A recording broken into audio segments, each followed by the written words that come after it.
Good morning, dear students. Today we are here with our English topic that is Poem 10 A Slumber Did My Spirit See by William Wordsworth. First of all, let us learn about William Wordsworth. Wordsworth was an English romantic poet जो बहुत ही अपने romantic poems के लिए famous है, ठीक है? और उन्होंने बहुत सारी लूसी पोएम्स लिखी है. एक्चुअली लूसी वॉज ऐसा कहा जाता है that she was her beloved और उसके याद में she had written a lot poems और उसी में से ये एक लूसी पोएम है, ठीक है, which is written for his beloved. Okay, so a slumber did my spirit seal. Slumber का मतलब होता है लेथार्जिक रहना, स्लीपलेस रहना, या वी कैन से कि डल रहना. ऐसा लगता है कि जैसे आप पूरे दिन पड़े रहे हो या सोते रहना, ठीक है. और स्पिरिट यानी हमारी आत्मा, सिल यानी अ टाइप ऑफ एनवलप्ड, आपको जकड़ लिया गया हो, ठीक है, या फाइनलाइज्ड करना किसी चीज को यहाँ, ठीक है. सो ये मैंने जैसे कहा कि it's a poem about Lucy जो विलियम वर्ड्सवर्थ की बिलवड है, राइट. अब ये स्टोरी ऐसी है ये पोयम की कि उसकी जो बिलवड है वो मर चुकी है और उससे याद करते हुए उन्हें अभी भी विश्वास नहीं हो रहा कि अब उसकी बिलवड नहीं रही है, ठीक है. सेकेंड थिंग वो ये बता रहे हैं कि अब वो जो ह्यूमन फियर होता है वो कम्प्लीटली निकल चुका है.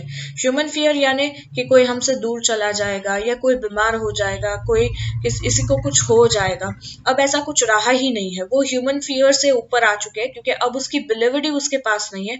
तो वो उसके लिए सबसे बुरा एक टाइम है गेटिंग. तो वो उसमें से अब उससे ऊपर आ चुके हैं. अब उससे बुरा उनके साथ और कुछ हो नहीं सकता. So it's all about it. So let's try to understand the poem.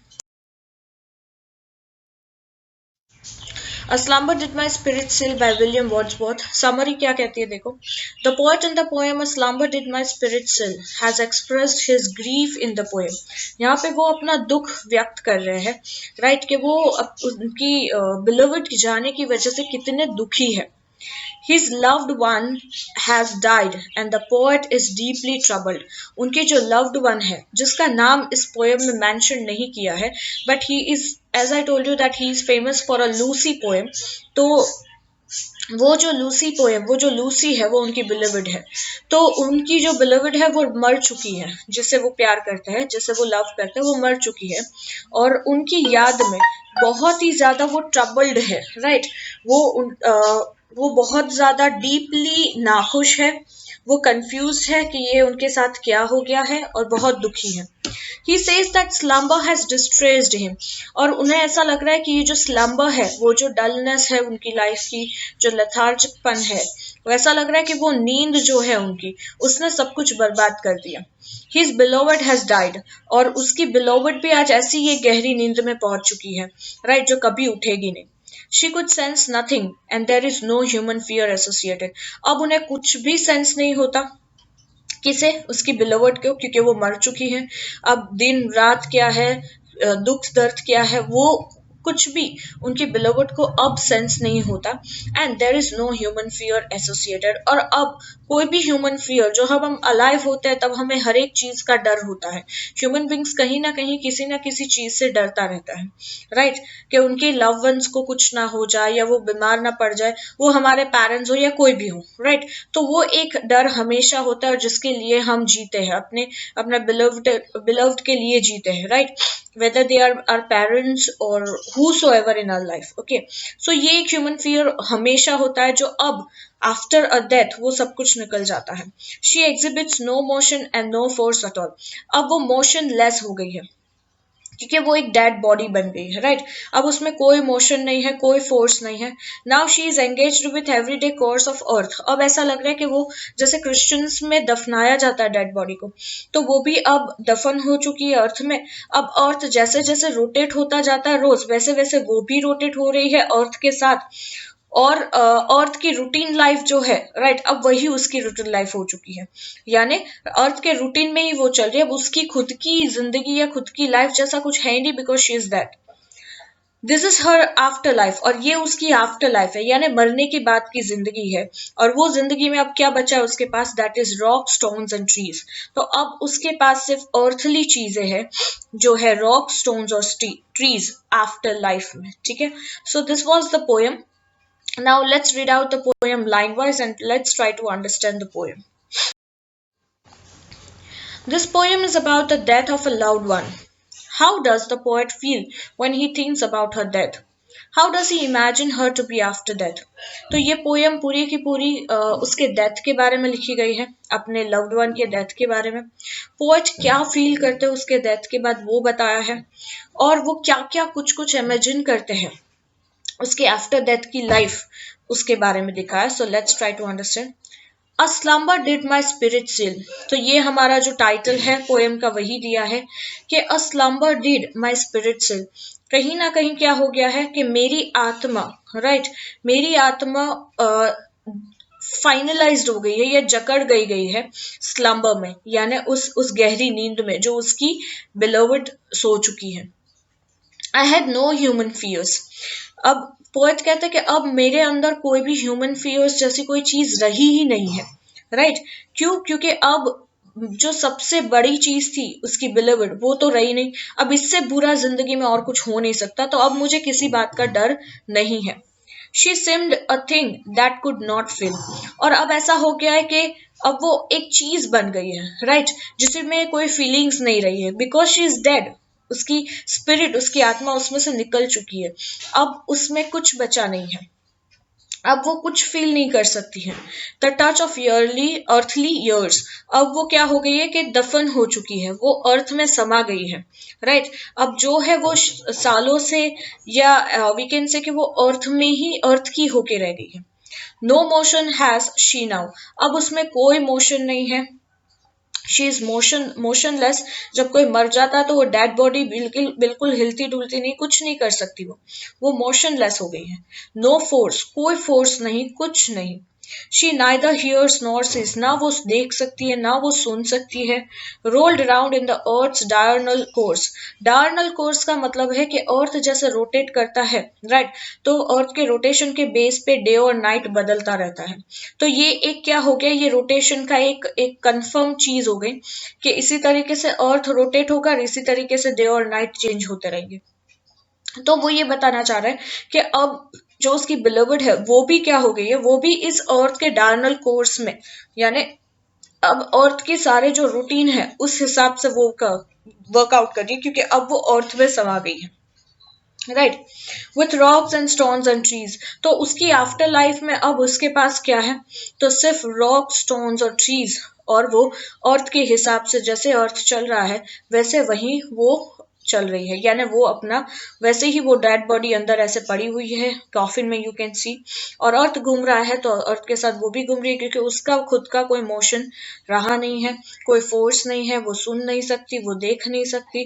तो वो एक बहुत बड़े ग्रीफ में है ऑथर, सॉरी पोएट, कि पोएट को कुछ समझ में नहीं आ रहा. उसने कभी नहीं सोचा था कि उसकी बिलोवड कभी भी जाएगी, राइट, या उसकी बिलोवड उसे छोड़ के कभी जाएगी या वो मर जाएगी, ऐसा उसने कभी नहीं सोचा था.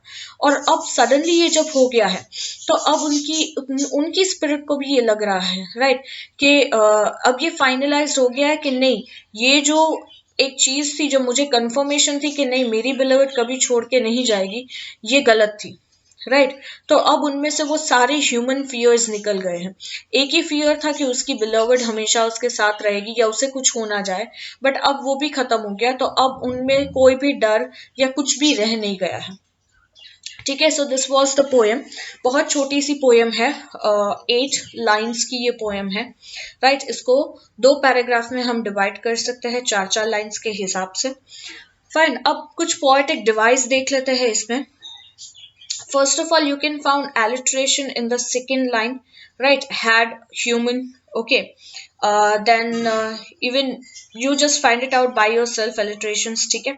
Next is enjambment is there. Enjambment यानी the continuity of line to the next line, ठीक है. एक line breakout होके next line में continue कर रही है, जहां कोई punctuation mark ना हो तो we call it as enjambment. तो enjambment में you can see the third line. She seemed a thing that could not feel.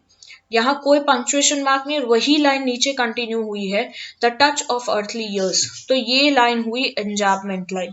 Second enjambment line, last second line देख सकते हो, rolled around in the earth's diurnal course with rocks and stones and trees, ये continuity line है but breakout करके next line में continuation दिया है, तो दिस इज बी कॉल्ड एंजार्पमेंट।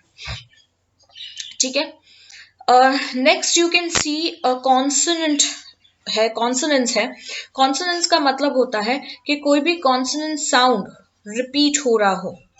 ठीक है, कोई भी कॉन्सोनेंट साउंड कहीं पे रिपीट हो रहा हो, तो यू कैन सी यहाँ पे she, seemed, the thing, that, तो you can see the H sound is repeating, बीच में एच साउंड रिपीट हो रहा है, शी, थिंग, दैट, राइट। तो ये हो गया consonant sounds repeats in the middle of the words. कोई भी लेटर्स बीच के लेटर्स रिपीट हो रहे हो, उसे हम कहते हैं consonant sounds. So next, I don't find any other poetic device. So alliteration देखा, एंजार्पमेंट देखा, कॉन्सोनेंट्स। हाँ, और एक चीज, ये जो पोयम है ये राइमिकल सेंस में बनाई गई है, राइट। तो यहाँ पे इसकी राइम स्कीम क्या है वो देखो। Let's understand the rhyme scheme of the poem. A slumber did my spirit सिल, तो सिल को ए दे देते हैं पहले, तो first of all let's give A. फिर I had no human fears, तो ए से फियर्स, सिल और फियर्स का कोई राइमिकल सेंस नहीं है, तो इसको दे देते हैं फियर्स को बी। ठीक है, she seemed a thing that could not feel, तो सिल और फिल ये दोनों राइमिकल सेंस है, सो सिल को दे देते हैं ए और फिल को भी दे देते हैं ए। ठीक है, सो हमारा अब तक का राइमिंग सेंस हुआ फर्स्ट ए, बी और A. The touch of earthly years, तो फियर्स और ईयर्स, ये जो second line and fourth line match हो रही है, फियर्स और ईयर्स, तो ये हो गई हमारी ए बी, यहां हम दे देंगे B. No motion has she now no force, अब ये देखो ए बी के बाद ये सेकेंड में हम क्या डाल देंगे, सी डाल देते हैं। ठीक है, तो फोर्स को हम दे देते हैं C. She neither hears nor sees, तो यहाँ पे कोई भी सीज का राइमिकल सेंस नहीं बन रहा, तो इसको दे देते हैं D. Rolled around in the earth's diagonal course, अब फोर्स और कोर्स ये दोनों राइमिकल सेंस बन रहे, तो इसको हम दे देते हैं C. With rocks and stones and trees, तो सीज एंड ट्रीज ये भी राइमिंग सेंस बन रहा है, तो इसको हम दे देते हैं डी। तो हमारा ये जो पोएम है वो कौन से राइमिक सेंस में है, that is we called rhyme scheme इसकी है ए बी सी डी। ठीक है, seal feel A, fears years B, force course C, sees trees D. Is it clear? So rhyming scheme हो गई A B C D. So hope you understood this poem very well. Okay, we have seen the poetic device. Write it down in your books, and we'll meet in the next lecture with the new chapter. Up till bye bye. Take care, all of you.